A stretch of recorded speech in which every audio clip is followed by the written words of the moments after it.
Hello everyone, this is Spicy Dungeoneer, and today I thought we would get away from talking about Dungeons and Dragons and into a new series that I've been thinking about doing for some time called Vaesen. So I am a bit late to the party with this one, I get that, but it has been highly recommended to me by a number of people, and I thought I would give it a go. I've been reading the book and watching lots of videos and watching videos from people who've actually played it and people who've DM'd it and looking at how they've played it and stuff like that.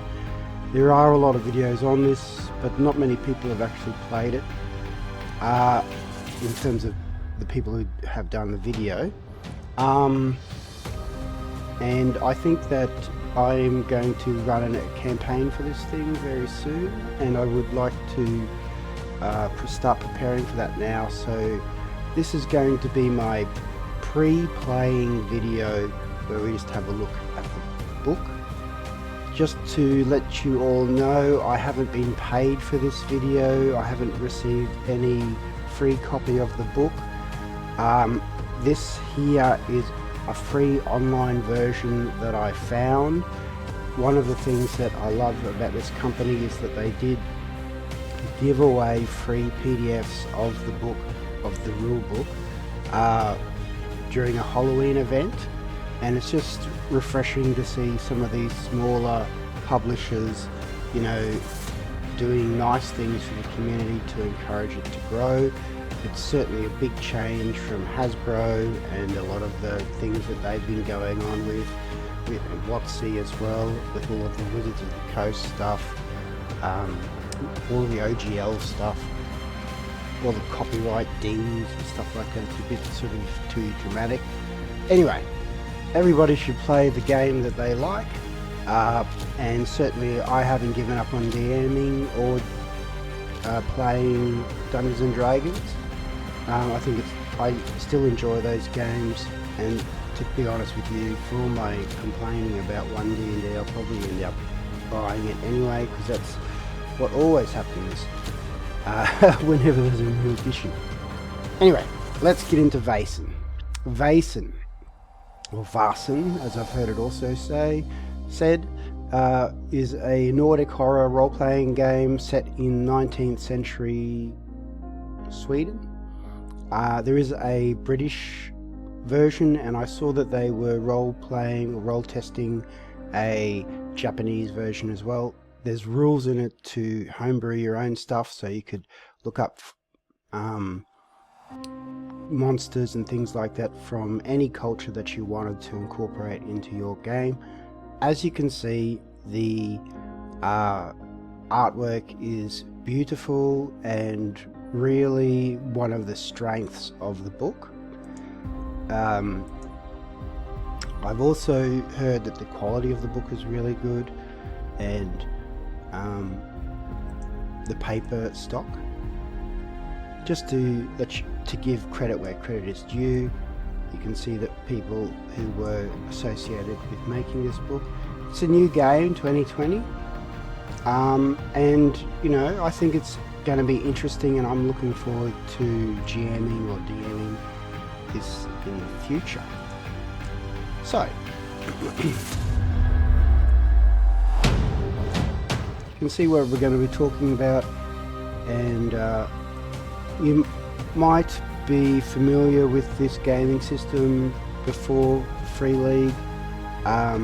It uses D6s. I have to admit, I initially was thinking about brewing a more of a D20 system, because I prefer D20 systems. However, I've realised I need to broaden my perspectives and try new things, so I'm trying to do that, and this game uses all D6s. So I'm going to do that. When I was growing up, the D6 was sort of like that sort of showed you it was more of it wasn't associated with Dungeons and Dragons, so it was a little bit less status than the D20 games, or D20 game.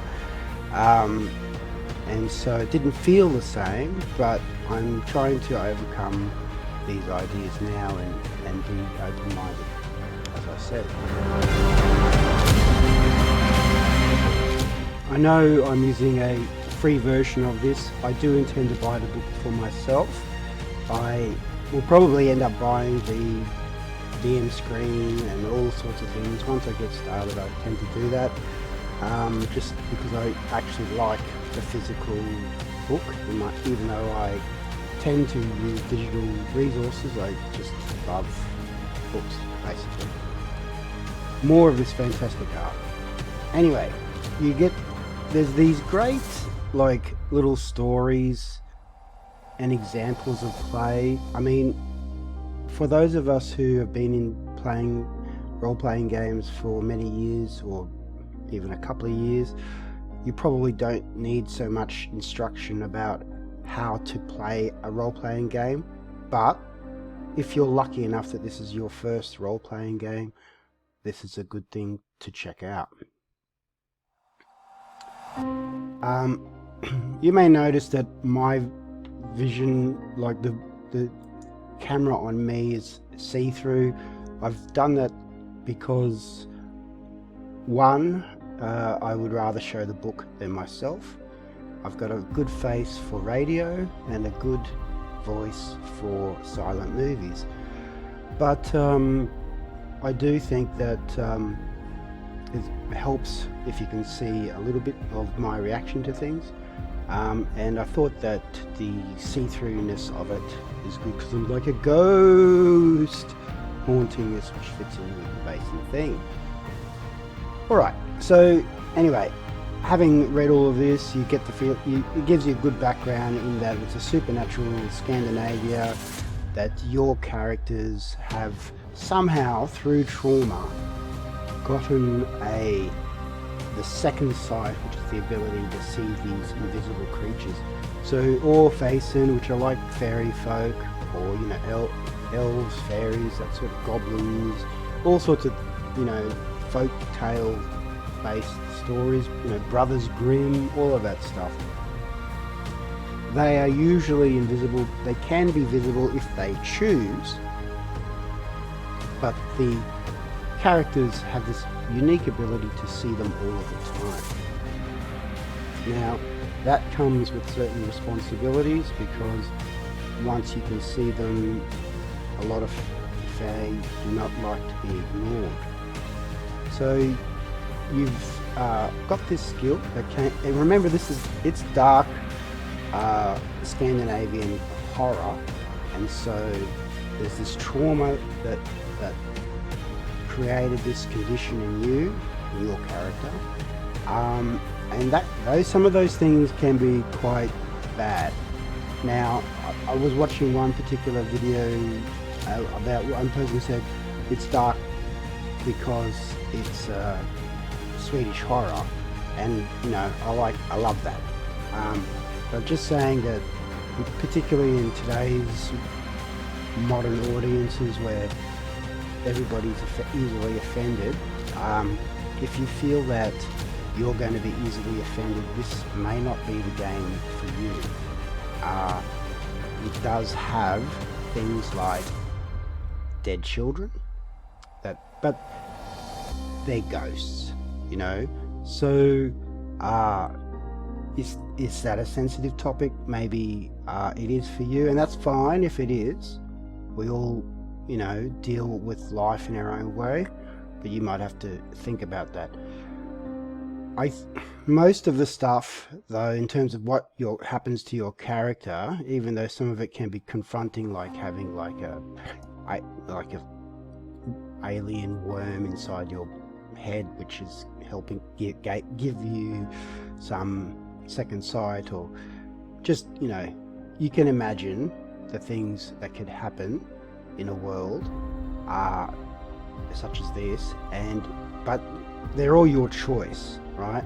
When you're making your character, you can choose these things and choose. So when something says, a description says, this was responsible for this vase and doing something horrible to you, you can choose what that horrible thing is. So basically, it could be some. It depends what your definition of horrible is. It could be it just attacked you and bit you, or it could be that it killed your horse, or that it has been terrorizing your family, or whatever it is. It doesn't have to be things that you would be uncomfortable with. Alright, as you can see, the art is just great, and I was a bit worried that the book would be hiding behind its art, because you can forgive a lot from if the rules were not good or the story wasn't good, that the art would carry it. So it all takes place in this thing called the Mythical North, and if we have a look here, it gives you this great map of Scandinavia, and this is where this story happens, and that's great. And then the other side of the map is Uppsala, which is where the characters have their headquarters. Alright, and so that's great, and it's got some world building stuff in there as well, and that makes it all very interesting. And I like how it is situated in this sort of fantasy Scandinavia. The thing is that it doesn't take on the patriarchal, it's up to you how you want to play a game, but I think that you're quite welcome to have characters of different ethnicities and different genders and whatever have you, and that's up to you. You can put them in the game. It does mention that time frame was quite patriarchal, but there's no need to play that. And I think if you watch a lot of Nordic noir movies, you can see that Scandinavian women are quite able to stick up for themselves and demand that their rights and liberties be taken into consideration, and good on them for doing that. And put that in your game. Why not? It doesn't matter. It doesn't have any impact on the game, is what I'm trying to say. Alright, you can also change the location if you don't want to use Scandinavia, but I thought that actually was one of the good things about the story, because it sort of changed it from a more generic fantasy.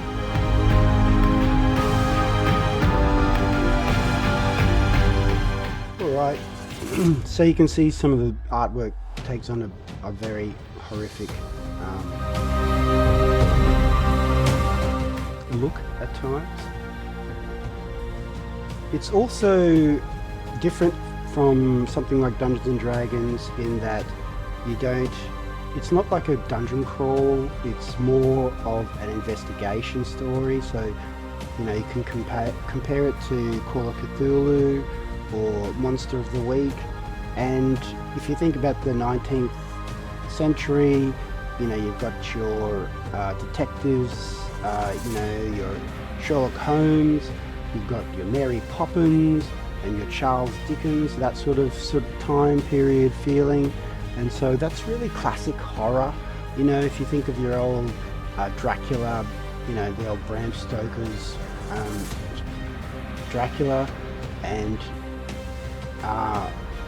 Frankenstein, and the Wolfman and stuff like that. It's sort of like that time period is just perfect. You've got people are still religious. Science is starting to make an impact on the world, but so we're starting to question everything and also learn new things, discover how strange the world really is, make scientific discoveries with their own problems. There's also this whole clash between industrialization and the environment, which I think people who love that I really like Werewolf. I never got to play it very much, but I did like that idea of the werewolves being kind of environmental warriors and their tragic stories impacting that sort of conflict between the human world and the environmental world. I'm not going to go into like real world applications for that, but because that would be boring, but I'm just talking about within the game, right?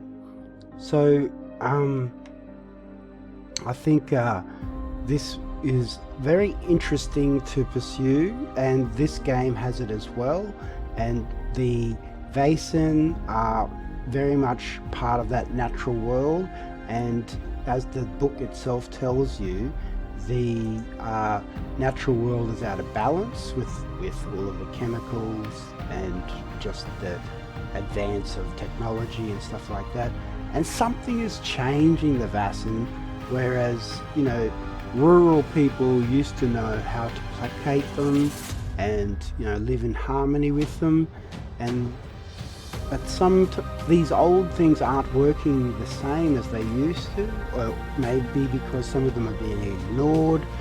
You know, old ways are dying or being replaced, and that's very interesting as well. So what is it that is actually stirring up the Vaesen a bit? You know, that's one of the themes in the book, which sort of is an undercurrent of the story, and you'll explore that as much as you want. I really like these 6 principles that they give you for playing the game, that the Vaesen are neither good nor evil, right? They're just creatures, and so they have their own idea about what sort of life they're living, and they may not really care what the humans are doing. You know, if you think about it, how much do we care about the possum or squirrel living in the trees outside, like when we go about our daily grind of paying the bills and working for our boss, or looking after the kids and stuff like that. So I really think, you know, I like the way that it does get away from this good-evil alignment thing. It's shades of grey. The stories often have humans being horrible to each other, humans being horrible to the Vaesen being horrible to humans, the Vaesen being horrible to other Vaesens. So there's no one. It shows you how horrible everybody is to everybody else, and it doesn't really make moral judgments about one person or one side being good, the other one's being evil. There is a bit of a... One of the things I wish they developed a bit better is the concept of Christianity in the book. I mean, I don't want to offend anybody here. I'm not talking about the real religion outside of the game, right? Like, Christianity is a world faith. A lot of people believe in those things, and I don't want to offend anybody about that. You know, believe what you want to believe, as long as you're not hurting anyone, is my philosophy. I'm just talking about in-game, and there's a bit of Christianity in the game, in terms of there's no like in Dungeons and Dragons there's all different gods and things like that, whereas usually it boils down to the Christian faith or paganism, but I don't think paganism is really developed as strongly. I would have liked to have seen some sort of old ways especially being a Scandinavian story, you know, could we have done a bit more Odinism, maybe, you know, like a heathenism or something like that, you know, that sort of thing. There are shamans among the Lapps up top of Sweden, like the indigenous people, that might have been interesting. One of the campaigns does also mention Satanism. So, you know, there's some complexity, and it's not central to the game as such, but I would have liked to have seen a little bit more, especially in terms of the old ways. It would have been nice to have, you know, something like that in the game. Yeah, so these other principles: nature is dark, Scandinavia is changing, knowledge and cunning are the keys to success. So you're not going to be, the idea is to investigate something and find the clues and work it out. It's not go in, kill everybody, grab the treasure like in Dungeons and Dragons. The journey of going through those clues and things like that is the adventure, and so enjoy that. Plus like if you just run in and start shooting up the place with your rifles and stuff like that, you're not going to defeat the Vaesen, and they are immune to like a lot of those sorts of weapons. So it's got that feel, like Witcher feel, where you've got to work out how to defeat this creature. It's usually through a ritual of some kind, but that's all different, and you need to work out the steps to that by following the clues so you can banish it. And there are possible outcomes where you don't do it properly and some bad things happen. That's part of the interesting thing about this. You don't have to succeed to finish the campaign. You might have outcomes that are less than ideal because that you did succeed even, and that's this moral choice you have to make when you're going through the adventure. One thing I do like is that the characters have a link together already. They're all part of the society and have second sight and can see the creatures. So there's a reason for them to be together. They're part of the character creation is working out the links between the characters beforehand.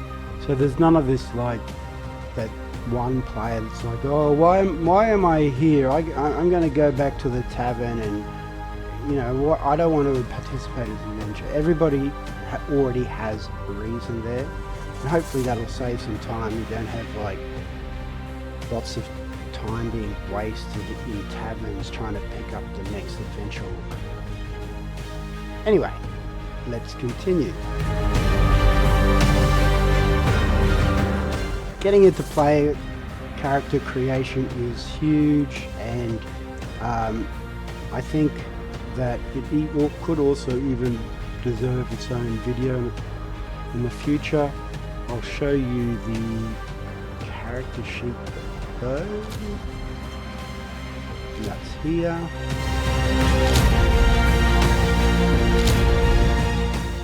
Right, and so you can see you've got your name, physique, precision, logic, and empathy. I like how they've simplified this actually.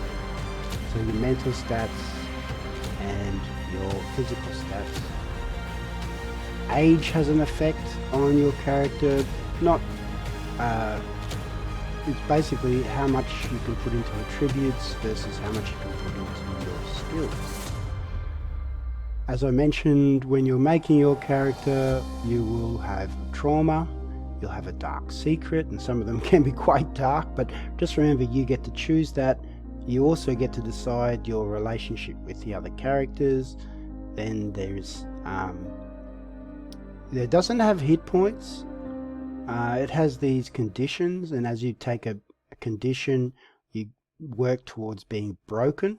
Once you're broken, you need some serious help to get back up on your feet, and you'll take a critical wound, and some of them can be fatal. And so that's also what I kind of like. I find Dungeons and Dragons hit point creep very frustrating, to the point where at higher levels I don't feel like my character is in very much danger at all. Then you get like, talents, which are sort of like feats, right? So if I wanted to explain this to a Dungeons and Dragons player, I would say archetype is sort of like background and class combined, although saying that it doesn't have level, right?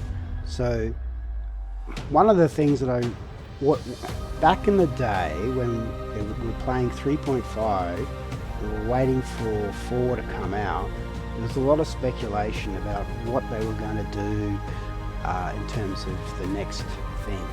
And one of those things that we thought they might be doing is getting rid of classes altogether and just purchasing feats.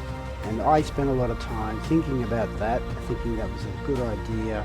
And I played a few games where that had happened, and I like it. I'm not sure if it's really a good thing for Dungeons and Dragons, and I'm quite happy with the class system that they have, though I think that, I'll do video. Some of you may know my opinions about that already. But these archetypes are less concrete than classes. So for example, you start off with some abilities and access to certain talents or feats, right? But as you get experience points and can purchase more feats, you can purchase feats from anywhere. So if you wanted to start off as a very physical military kind of officer or something like that, but then later decided, I need to develop a different part of my character, you might start taking talents that help you to learn things better or stuff like that. So, or to investigate better or things like that.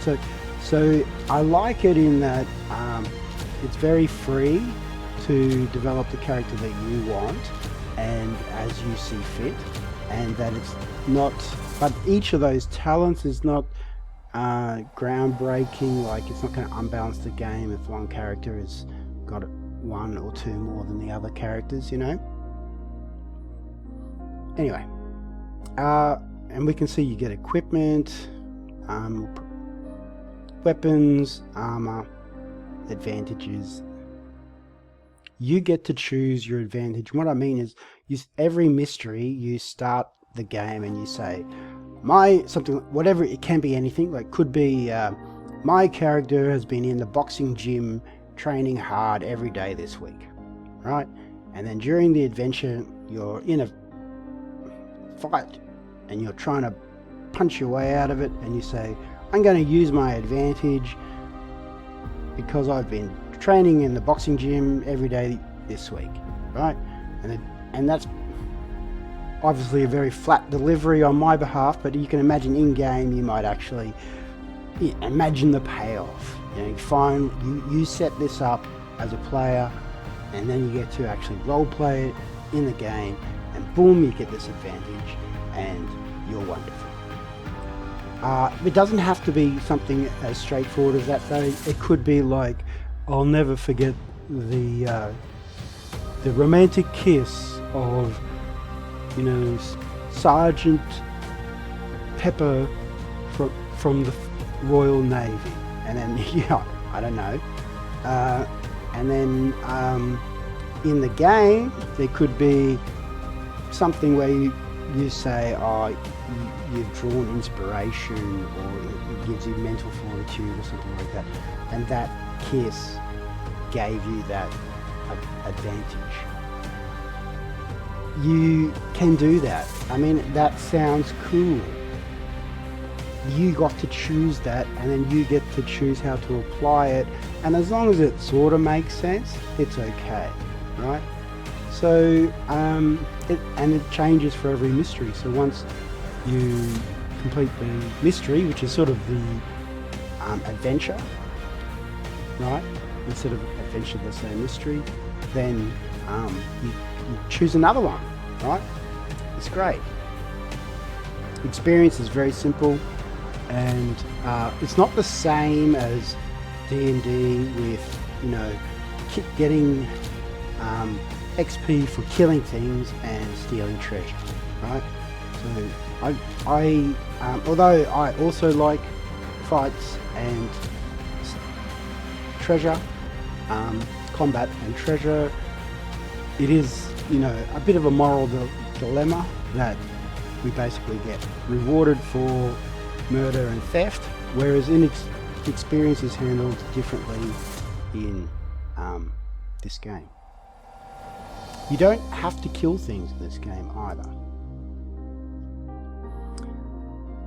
So yeah, there's some character creation stuff. I'll skip through this. I don't want to go through the whole book. You can see it mentions the gender roles are quite, you can, you know, change that part of it from the traditional 19th century values, but be prepared for a little bit of interesting stuff in the actual game itself. People are very conservative, you know, and one of the adventures has a local getting quite angry because men and women are swimming together on the beach. You know, that's a bit too rambunctious for those young people. Anyway, you can see the effect of age here. It's not, you know, groundbreaking. Like, it's not, I don't think it's offensive. I mean, I think the saddest thing about it is that I actually am old. It's confirmed. Alright, so I don't want to go through all the skills and talents and things like that, but I actually like that they've simplified the attributes. These are the abilities. So physique is your strength and constitution combined. Precision is dexterity. Logic is intelligence plus the mental side of wisdom. Empathy is charisma, and the sort of spiritual side of wisdom.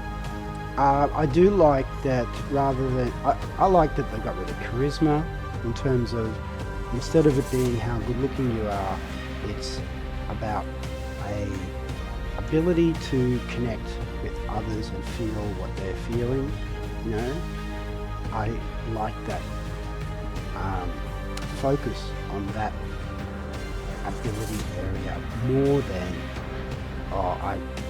I'm very good looking, or I have a great personality, or I'm good at leadership, right? You can see the skills have their attribute, and so there's not much to them. Agility is sort of your acrobatics and athletics together, right? We'll talk about that more later though. Resources, I like these mementos, you know, and they can actually help you get rid of the mental damage. That's another thing I like about this game, is it sort of goes back to that Call of Cthulhu sanity rolls sort of thing. You can take mental damage as well as physical damage. These are the conditions, and basically it's simple. It's like -1 dice to, so for every one, it's so -1, -2, -3. You know, it's simple to, it's a very, it's not as simple as I think they could have made it. The game still requires a little bit of sort of pluses and minuses, working out how many dice you roll, because you're rolling a dice pool. But anyway, alright, so we're going to look at the different archetypes, which is sort of like class background combinations. We've got the academic.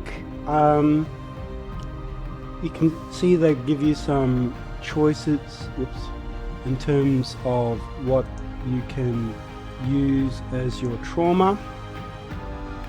You don't have to use these, you can make up your own, and I encourage you to do so. What you can use as your dark secret, and so I can say like, you know, I'm not sure if this game is probably not suitable for teenagers. Perhaps if you felt like that's not the worst of it. So I just think you might want to, you know, limit your table to 18-year-olds. But I don't. It's not a. There's some pretty mature teenagers out there as well, though. Just in terms of their mental maturity, is what I'm saying. Anyway, so perhaps you have a 17-year-old that could handle it. I don't know, right? But certainly not without their parents' consent. I mean, for me, it's going to be 18 years old only, or above. Okay, so relationships, you get to put that into the game, and then it's got some ideas about the different talents, which are like feats, so as I mentioned before, and some starting equipment. So it's very simple. There's no long list of stuff. You don't have to put down every soft that you own, which I like as well. So the academic is good for getting involved in the knowledge side of things, which can be very useful for investigation, and also touches on magic. So if you wanted to be a wizard, this is probably one of the closer things you are going to get to that. More of an academic, maybe divination magic sort of thing, but certainly you're not going to have big spell lists with multiple choices. This isn't D&D. It's not high fantasy. It's actually, I think, more interesting magic, in that magic has a cost. You know, magic is dangerous to use. I like that more. I used to play Conan RPG, and that had it obviously had a bit more magic than this game, but it wasn't just shooting off magic missiles and stuff like that all the time. Anyway, other archetypes include the Doctor. I think you really need some sort of healer in the group. They do suggest that you don't have everybody the same, and you can see there's like unnatural lust involved in illicit affairs, you know. And I dream at you at night. So, yeah. You don't have to choose these though. It doesn't say that it's a romantic dream either. It could be a nightmare. Anyway. Hunter.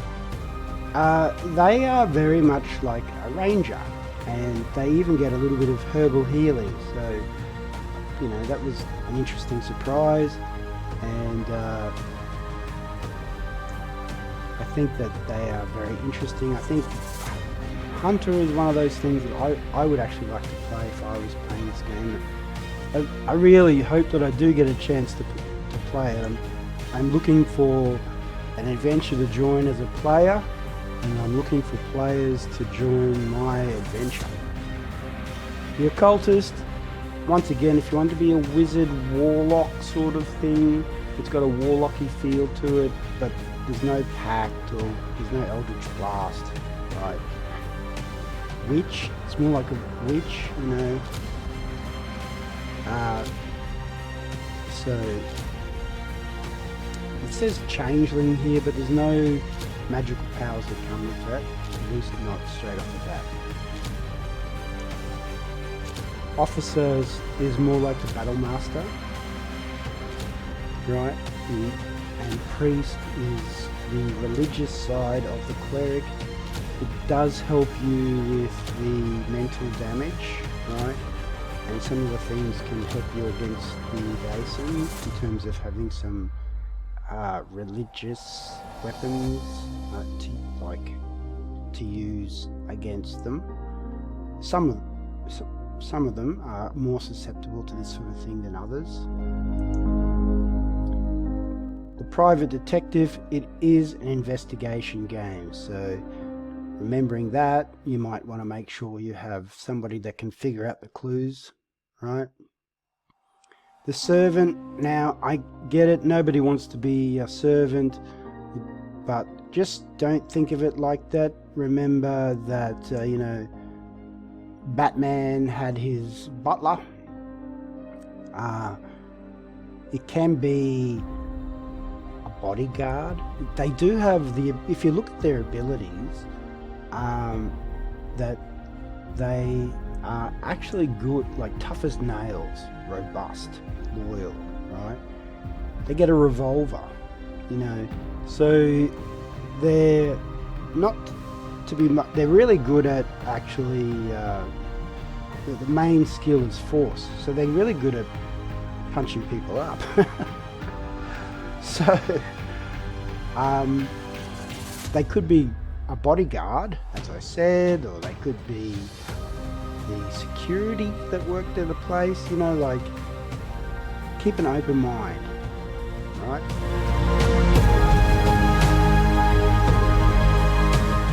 The Vagabond really,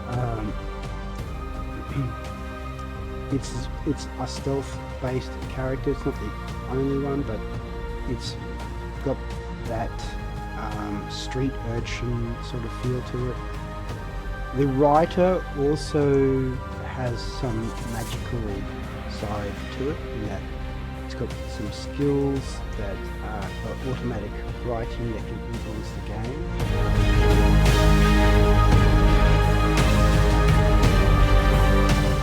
Then we're going to talk about skills. So I don't want to go too far into it, but once again, great artwork. You can see that they explain all about these skills and how to use them. Plus, one thing I like about this game too is that when you do have multiple successes in a skill check, that you can actually share those successes within the party. So if I say, usually when you roll a dice pool, you might need only one success to be successful, and you might roll 3, right? Now, in some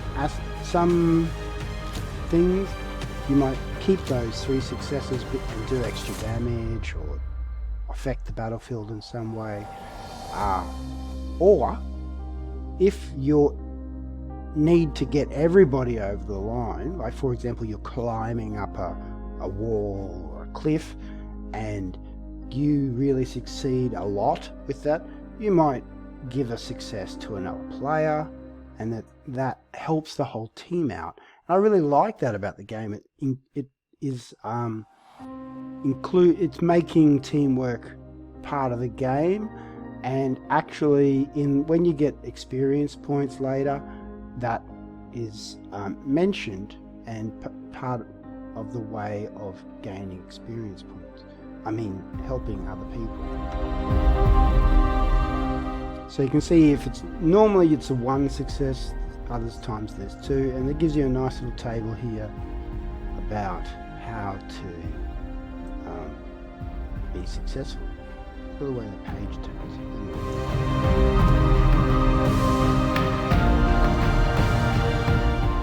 So it gives you a rundown of the skills. I won't go into everything, but I like how I think it covers everything. I don't feel like there's anything that they don't have, and most of the time you're not just rolling just to do stuff. It does tell you if the character can reasonably do it, then just let them do it. Don't make them roll just for the sake of rolling. Also, if they're looking for a clue and it's in front of them and they're looking at the right place, give them the clue. Don't make them roll an investigation, right? So if they say, oh, I look in the drawer and the clue's in the drawer, that's it, they found the clue. So really you're only rolling when things become contested,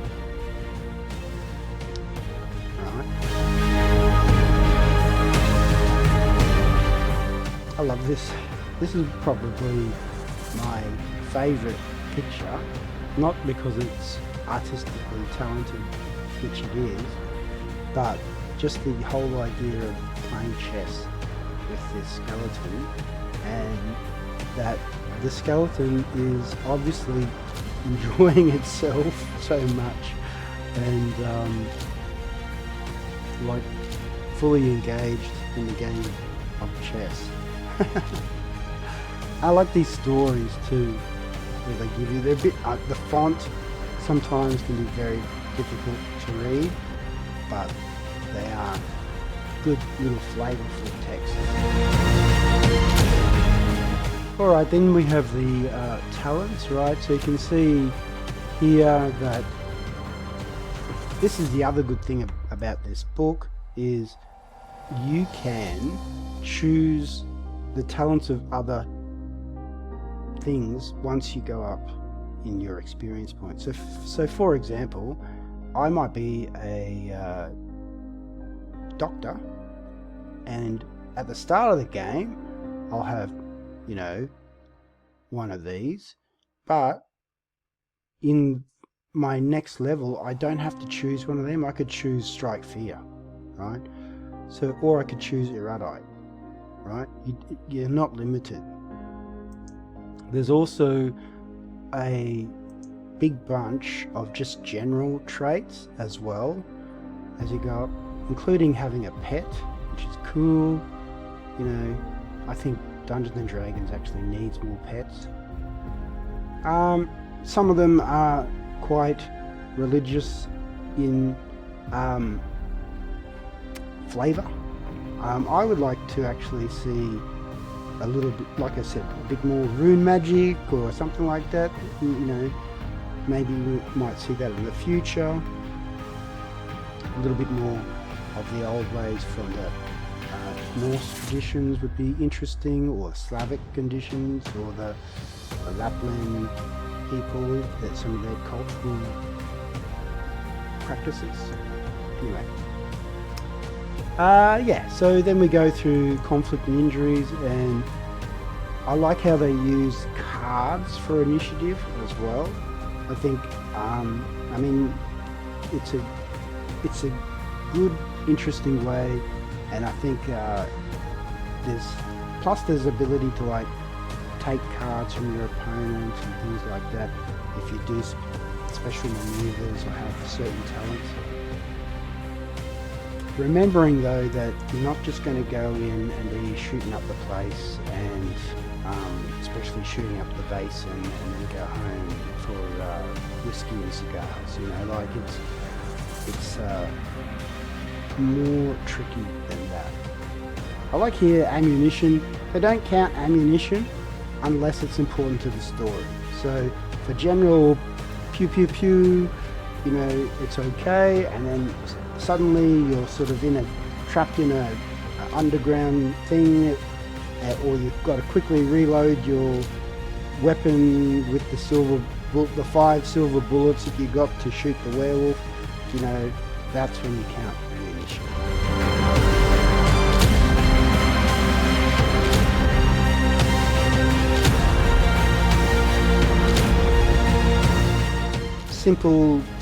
Simple rules for things like grappling are great. It's got these critical injuries here, which you need to... but the other good thing is that some of them actually give you benefit. So one of the things that you can do is, if you roll your dice pool and you fail, or don't get enough successes, you can push, which is you take the unsuccessful dice and can roll them again, but you have to take on a condition. So it does add some drama. So you might be in a situation where you have to succeed so much that you pushing could actually break your character, but it's so important for the party to succeed that you willingly do that, knowing that this character is going to have to receive medical attention afterwards from your team, that you do it. And that's great storytelling. And then, because you have broken your character, you get a critical injury, and there's a chance that you come out of it with a little bit of a bonus, which is great, right? So, like, it's not all doom and gloom. There's little bits, like, don't get me wrong, having crushed genitals is not going to be a great experience for anyone, but you know, there's this little silver lining. There's a little chance that it turns into a learning experience. Same with the mental critical things. I mean, so that they can become a chronic mental condition, and you know, basically losing your sanity or something. But there's also some interesting chances to gain insight.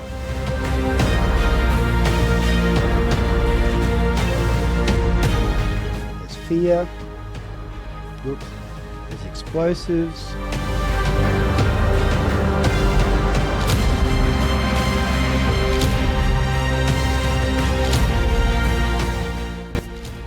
Alright, and so moving on, looking at the equipment you can get, and basically before you head off on your adventure, you stock up a bit, and you know, I like how it's simple, it's enough, right?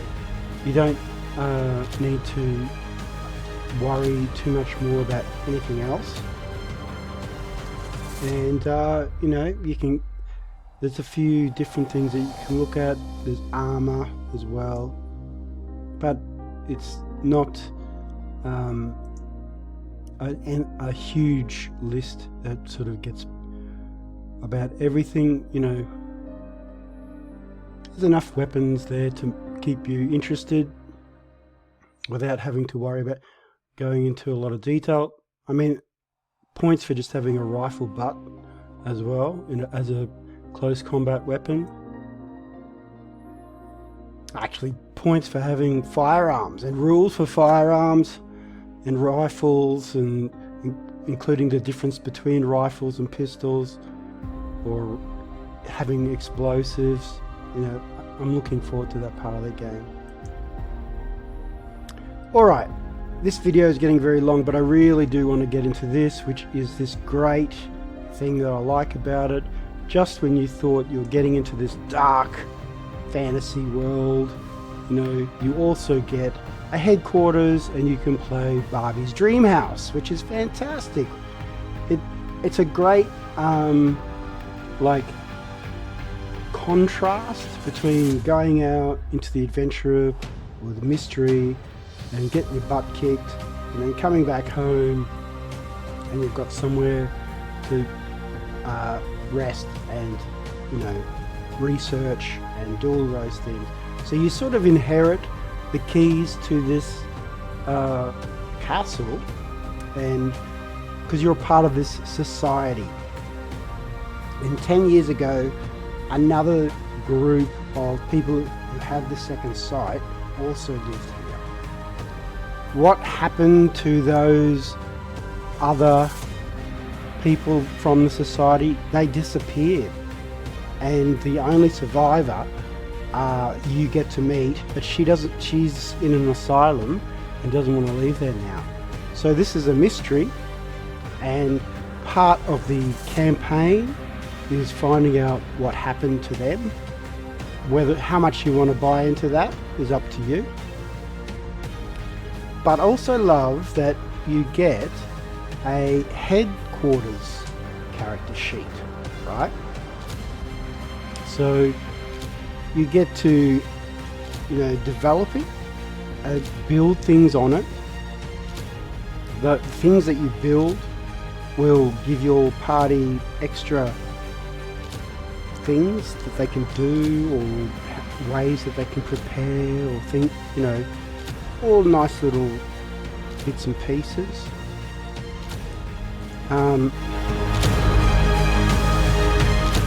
So I'll let you explore that a lot as you want to.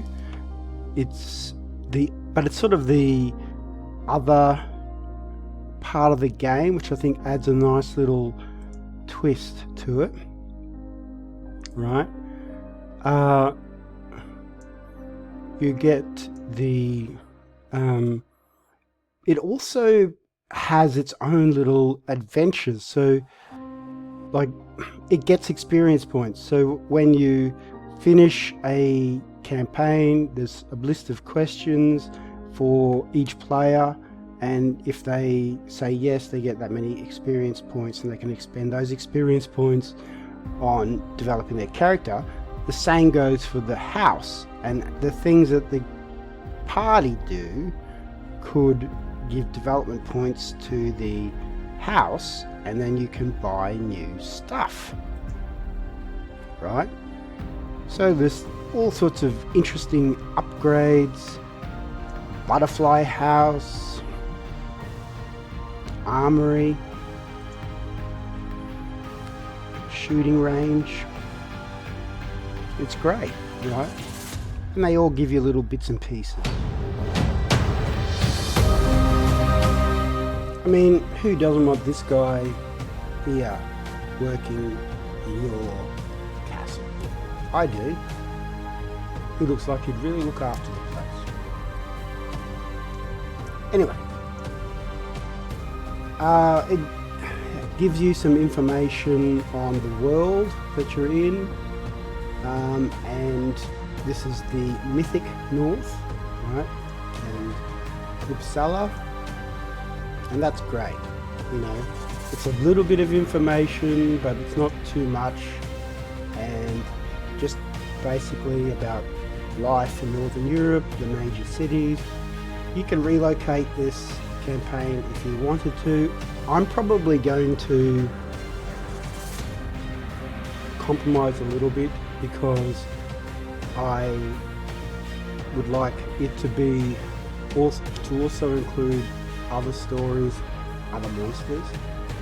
So I'm not sure if I'm going to go the full Scandinavian, but I might make it a little bit more alternative world where it's very Scandinavian, but there's other things around as well.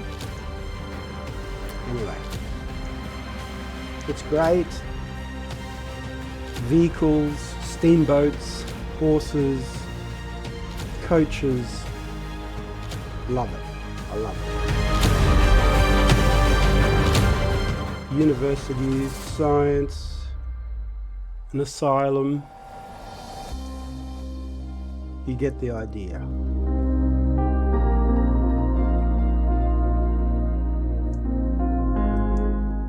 And so, I love that picture. Some information about the different Vaesen as well. I'm not going to go too far into this because really for the Game Masters only, so I don't want to spoil it for you, but you can see just some great art. So there's an adventure at the back too, and that is a lot of value. I'm not going to go into that because you might actually play it, and I don't want to spoil it for you. Have you played this game? I'd really like to know. Did you DM it? I think I would like to hear from other game masters and the sort of things that they encounter. Were the rules fit for purpose? Did you have to homebrew anything? Silver magic light. Silver bullets. Yes. Snake skin from a wood block. Alright.